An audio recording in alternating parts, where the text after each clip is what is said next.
Have a happy day, first English students. Now the next topic is focus. Okay, focus. Actually, focus. This topic focus is more of spoken English. Okay, so when it is spoken English, this focus is used. Even in written English also, focus is used, and in novel, in poetry, focus is used. Okay. So what do you mean by focus? By the word itself we can understand it is focusing on one particular word. When we focus on one particular word, the meaning changes. Okay, so this is said to be focus.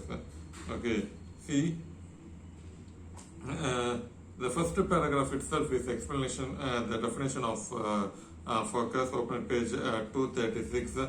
The various phrase types which build up English sentences can be manipulated within the structure of sentences for different kinds of prominence. So this is the most important phrase in the definition for different kinds of prominence based on the importance on a particular word. The meaning changes. Okay, so. And you would have studied intonation also. More or less, intonation and focus are same. Yes, intonation and focus are actually the same one. But intonation is 1, 2, 3. 1, 2, 3, 4, 5. So the tone changes. Okay. So depending upon the situation, the tone changes. Okay. When I want to say I'm the commander and I'm going to when I say 3, you have to run. When this is the same, 1, 2, 3. So this is what do you call? I mean 1, 2. That is the rising tone. Okay. So the tone, intonation changes depending upon the situation. When we focus on particular word, the meaning changes. Okay. So the end focus. End focus is focusing on the last word of the sentence. Okay. When you focus on the last word of sentence, the example given here is Gandhi was born in Gujarat. Okay. So I say Gandhi was born in Gujarat. Okay. This is plain neutral focus. This is the example of neutral focus. Gandhi was born in Gujarat. Gandhi was born in Gujarat. Gandhi was born in Gujarat. So the focus is on the word Gujarat. Okay. So I want to give importance. Focus on this particular word. Gandhi was born in Gujarat. Don't forget it. In Gujarat only Gandhi was born. Okay, so as I focus on that particular word which is at the end of the sentence, I just want to give prominence, importance. Okay, I just focus on that particular word. Okay, so contrastive focus, special or contrastive focus, however, may be placed in earlier points, and so many fall on any of the non-final elements depending on prominence in a particular context. So contrastive focus again is the same. It is not on the last word of the sentence. It may be in the middle of the sentence or at the initial of the sentence.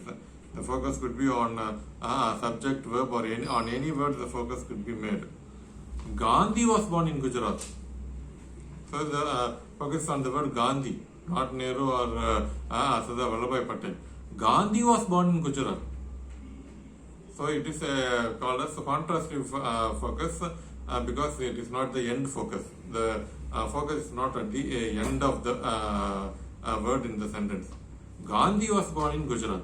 If it is a neutral focus, Gandhi was born in Gujarat. But I want to say, Gandhi was born in Gujarat, not Jawaharlal Nehru or Sardar Vallabhbhai Patel.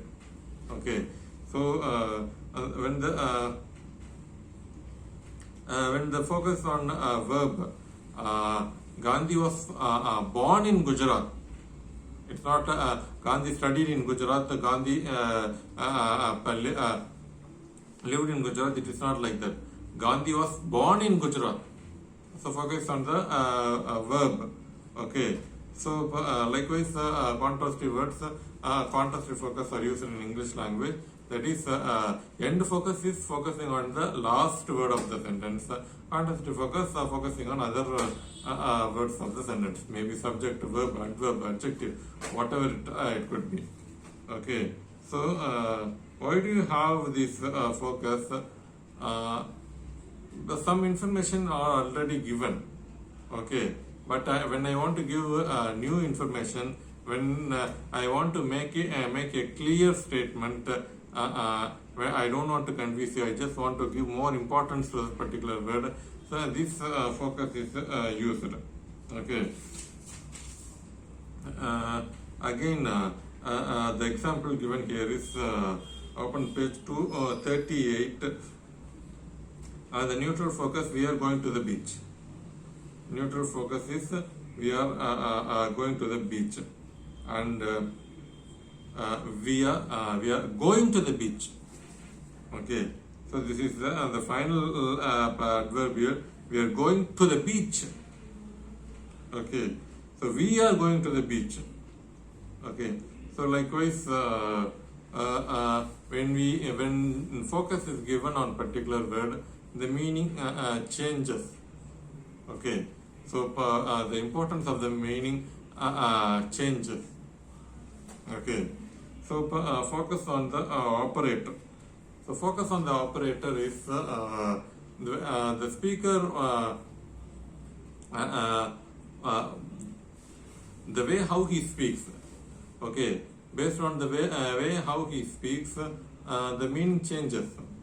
Even though, see, do you like this dress or not? Yes, I like it. I like it, like it. When this is the tone, the implied meaning is that I don't like it.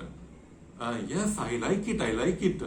So this is the true meaning of the sentence. Okay. Let's say, no, I don't like it. So this is another tone. No, I don't like it. Okay. So the emotion, the way how we utter the sentence, the emotion is also conveyed when we speak. Okay. In poetry, the emotion is also conveyed. Okay. So it depends on how we use the words and how we place the words, and that's why poetry has powerful emotions. Okay. Though the poet is not the poet voice, the poet using his voice, the tone of voice, we can understand the speaker's emotion. But when we read poetry, in poetry also words have its own emotion. Okay, so focus on the operator is, let's say, he was prepared. Okay, he was prepared. So actually, I expected John was prepared. As per my expectation, he was prepared. She prepared well. She did well. Okay, Hemapriya did well. Okay, Hemapriya didn't perform well.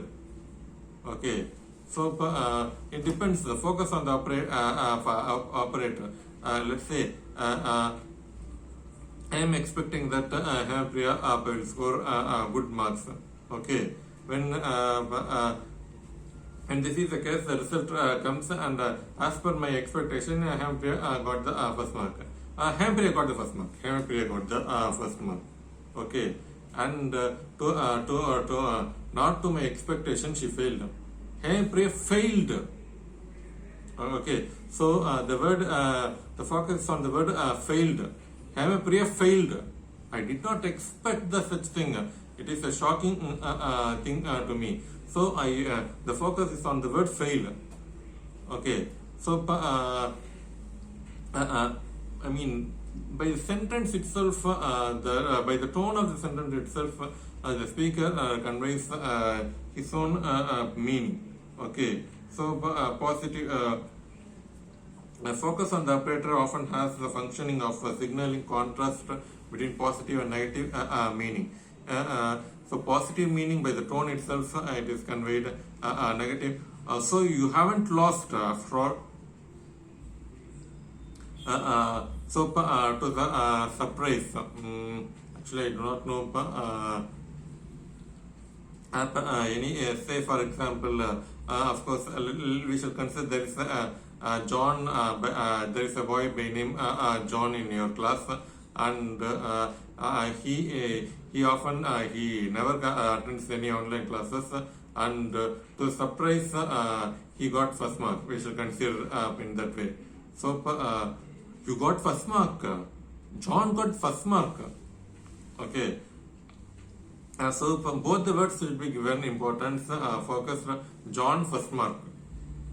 John got first mark. So more important should be given on first. John got first mark. So let's say again the tone is positive tone only, and let's say Hemapriya failed. Hemapriya failed. Okay, this is a negative tone which the speaker doesn't like to say this statement.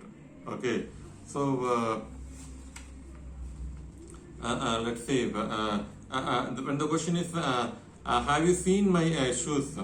No, I haven't. No, I haven't. Okay, have you seen my shoes? No, I haven't. I do not know. I haven't. Does this machine work? Yes, it does. Yes, yes, it does. Okay, so that's how the focus is used in English language. And next topic, theme, which is also similar to focus, that will be discussed in the next video. Thank you.